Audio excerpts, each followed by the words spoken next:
Unit 3, Section 4, Active Listening and Paraphrasing. This presentation contains audio. Please ensure your speakers are turned up. When beginning a live tutoring session, tutors should first determine if they will be communicating by audio or chat. Typing into a chat box is often an option, and the tutoring platform may allow both the tutor and the student to use audio. Students may not be aware of the options available to them, so tutors should advise them of what is available and offer to assist them if they need help using any of the functions within the platform. Tutors should also be aware that when one or both participants are speaking with a microphone, there may be a delay. So tutors should allow a few seconds for students to respond. Once the tutoring session begins, tutors should intentionally focus on the speaker. They should withhold any judgment and reserve replies and response until they are certain that they have fully understood the speaker. For a tutoring session to be successful, a non-judgmental atmosphere is critical, as is the tutor's ability to understand the student's point of view.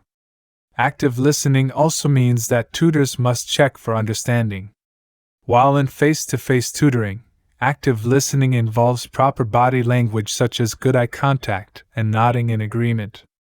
And in online setting, tutors may need to ask questions to show interest or give verbal encouragement by saying phrases such as yes, go on, right, or can you say a little more?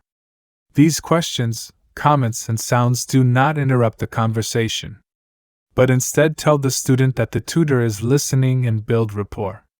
As the tutorial session moves forward, it is often necessary to rephrase questions or ask clarifying questions. This is another way to check for understanding and show the student that you are interested. Here are some examples of effective ways to summarize or paraphrase a student's words.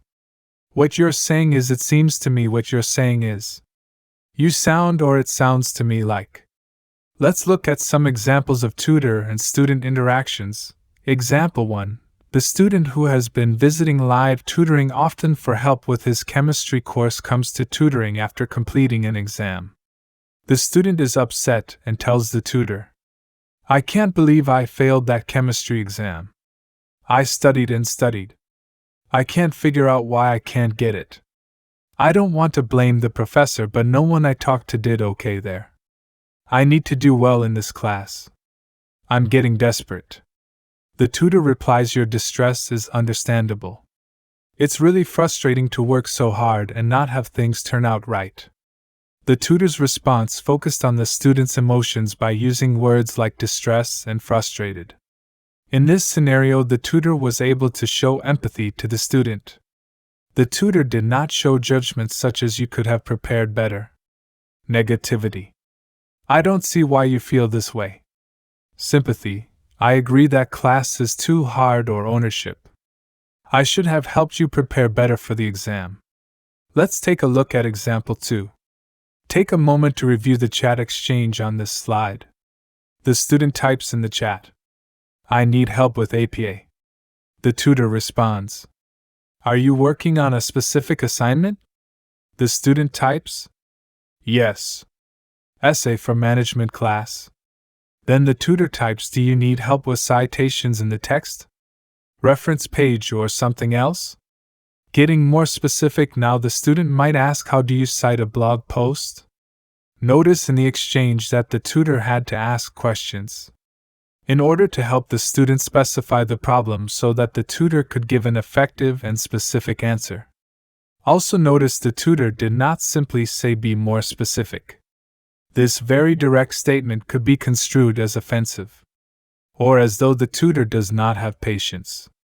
Especially when talking to students, tutors need to avoid directives such as "you must be more specific," using all caps, as these can be construed as offensive, unless they are in response to a direct question.